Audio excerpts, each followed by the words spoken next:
Hey Cal fans, and welcome to another week of the football film study here on California Golden Blogs. This week I want to do something a little bit different.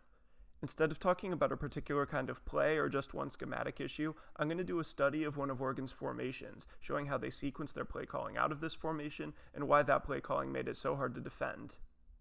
If you want a more in-depth look at their offense and at the adjustments that we made throughout the game to defend it, then check out the link at the end of this video.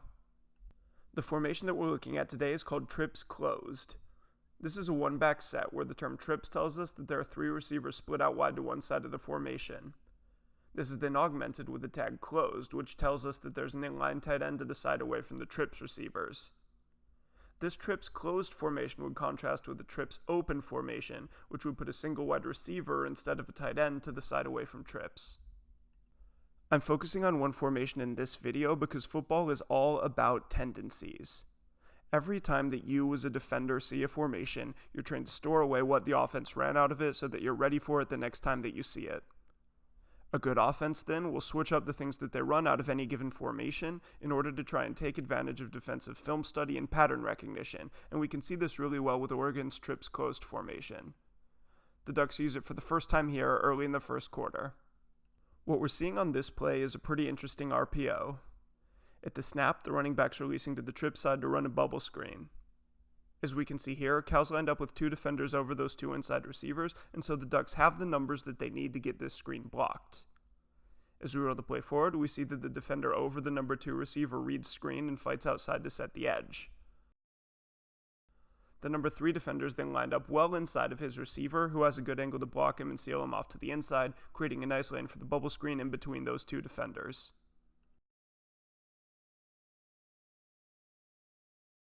Now, as I said, this is an RPO, and so the quarterback isn't going to throw this screen no matter what happens.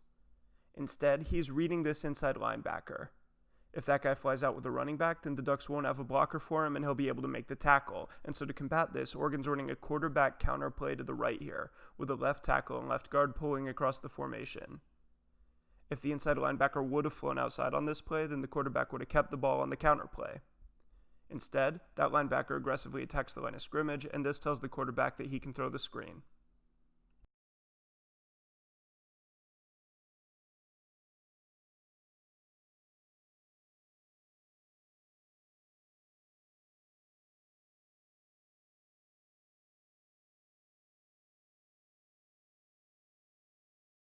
That brings us to the second time that the Ducks use this formation. On this play, they're running a different RPO, which pairs a zone run toward the tight end with slants by the trips receivers. Now, if you're this inside linebacker to the trip side, then on this play you're remembering that last time they ran the running back out on a bubble screen toward the trips receivers.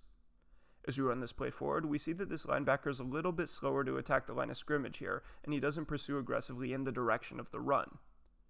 As a result, he gets locked up with the right guard on the outside, and the running back's able to hit the lane inside of him. This play is the third time that Oregon used their trips closed formation. Remember that last time the Ducks had success running toward the tight end up here, and so on this play, Cal's changed up their fronts. On the last play, they played with their outside linebacker walked out toward the trips receivers and with both inside linebackers in the box. On this play, they've brought their outside linebacker up to the edge, and they've widened the inside linebacker here out of the box toward the trips. They're putting this extra player on the edge because they want to try and disrupt the tight end side run by slanting the defensive line toward that tight end. This does a nice job of disrupting things to the play side, and right here we can see that this defensive end has beaten his block and gotten into the backfield, forcing the running back to cut back. The problem now is that on the backside, this outside linebacker is stunted inside of the left tackle, giving up the edge and letting the running back cut all the way back around him, and forcing the walked out inside linebacker to fall in to make the tackle.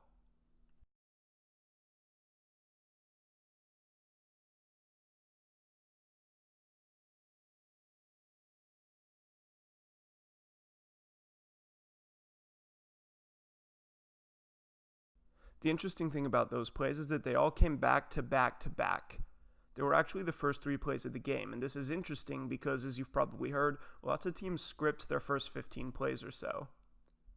The goal of these scripted plays is to see how your opponent defends each of your different looks, giving you information that you can use later in the game.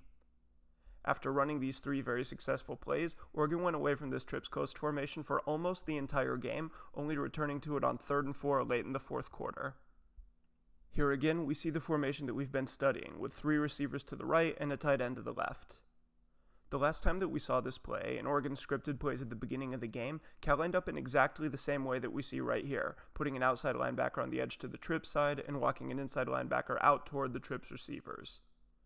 On the previous play, we saw that Cal put that outside linebacker on the edge in order to slant toward the tight end, and as we run this play forward, we see that this is again happening. Now remember, Oregon hasn't used this formation since early in the first quarter.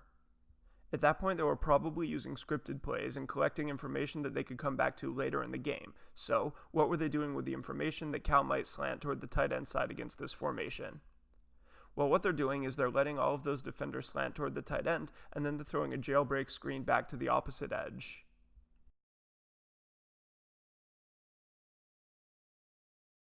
As we can see right here, the slant has taken almost the entire front away from this play. The right guard then releases out to block the walked out inside linebacker, and the ball carrier cuts up inside of this block. If it weren't for a block in the back call, then this would have been a 12-yard gain for the Ducks. This sequence of plays then helps to explain why Oregon's offense can be so hard to defend. They don't have very many formations that they run a lot, but instead they have a bunch of formations that they run 4 to 8 times, and usually they're doing something different on each of those plays. This makes it hard for the defense to recognize patterns and tendencies, letting the offense keep the element of surprise on their side.